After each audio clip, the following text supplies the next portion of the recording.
Fox 4 is your home for Super Bowl 57. We have coverage all over Phoenix, Arizona this week. Fox 4's John Holt joins us live now with a look at what we've been following today, including the stadium's last-minute touches and some KC connections. Hi, John.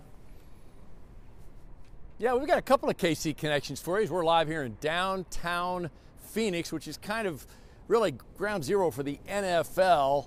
As we get closer to the game, that'll shift out to State Farm Stadium, but the convention center behind me here is where a lot of the media activities take place. The Fan Festival is just down the way, and we're right here on Phoenix's version of the streetcar line. It comes by every so often. But yes, about that stadium, we got our first look inside today at State Farm Stadium, which is actually in suburban Glendale, and it was a sweet view indeed. The $800,000 football field, which, by the way, because it's an indoor stadium, can roll in and out with a pulley and rail system in about 70 minutes. Looks amazing.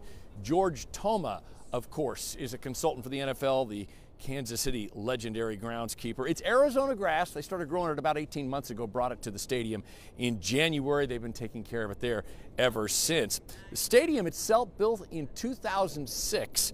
It's got another Kansas City connection there. A famed New York architect was involved, but partnered with Kansas City-based Populous, which also was involved in last night's design and logistics at the opening night, media night, right across the street here, in fact, at Footprint Center. Now, State Farm has hosted 2 Super Bowls so far. This is its 3rd, but also a couple of college football playoff national championship games and a Final Four back in 2017. It seats about 63,000 normally, but they'll have it juiced up to around 70,000 plus for the Super Bowl on Sunday. And its cost, well, built in 2006, I mentioned. Back then it was about $455 million.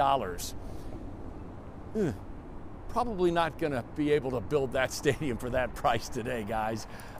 Those dome stadiums are more like $1 billion, but not a bad deal for a beautiful stadium. It's going to look great on Super Bowl Sunday. Yeah, no, rather not do the inflation calculation on that. That would just make us all feel right. bad. Well, Fox 4's John Holt live in Phoenix, Arizona tonight. We will see you shortly at 11 o'clock for our Red Tuesday special.